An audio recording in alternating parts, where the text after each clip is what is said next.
আসসালামু আলাইকুম। Hello everyone, কেমন আছেন সবাই? আলহামদুলিল্লাহ, আমিও ভালো আছি। আজকে আমি একদম নতুনদের জন্য সহজ একটি এবং খুবই মজাদার রেসিপি নিয়ে হাজির হলাম। ডিম দিয়ে দুন্দুল ভাজি। সঠিকভাবে ভাজি কিংবা রান্না করতে জানলে দুন্দুল কিন্তু অনেক মজা লাগে। তো কথা না বাড়িয়ে চলে যাই মূল রান্নায়। আমি এখানে দুটো ডিম দিয়ে দুন্দুল ভাজি করব। ভাজির জন্য এখানে আমি ছোট ছোট পিস করে নিয়েছি।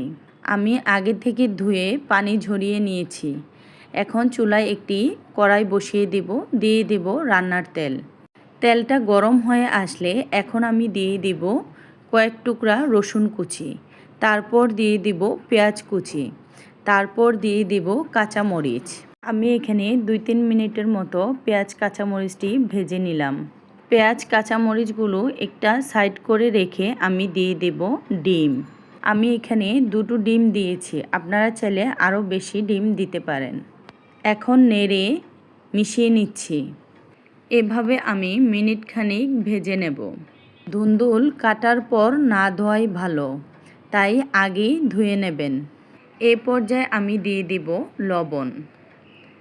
লবণ দেওয়ার পর আমি একটু ভালোভাবে নেড়ে চেড়ে দেব।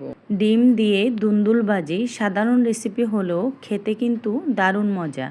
দুন্দুল কিন্তু রান্নার পর অনেক কমে যায়, তাই প্রথমেই একটু বেশি করে নিতে হবে।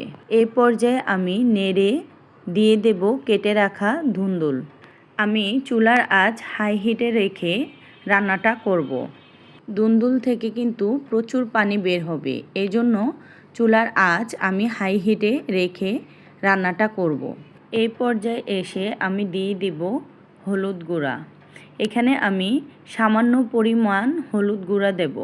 এখন একটি ঢাকনা দিয়ে আমি ঢেকে দেব এবং ঢাকনা তুলে বারবার নেড়ে দেব। দুন্দুল কিন্তু সিদ্ধ হতে বেশি সময় লাগে না।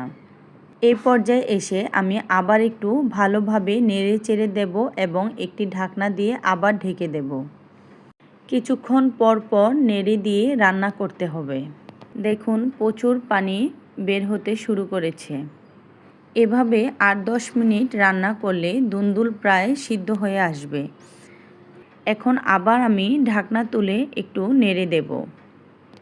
আমি আশা করব আপনারা আমার এই রেসিপিটা বাসায় ট্রাই করে দেখবেন।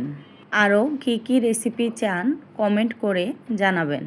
আমার দুন্দুল ভাজিতে অনেক পানি বের হয়েছে, এই পানিটা শুকিয়ে গেলে আমার ভাজি রেডি হয়ে যাবে। এই তো চুলা হাই হিট করে আমি পানিটা শুকিয়ে নিয়েছি। এখন আমি দিয়ে দেব ধনিয়া পাতা কুচি। এভাবে দুন্দুল ভাজি করলে সবচেয়ে বেশি মজার হয়। আল্লাহ হাফেজ।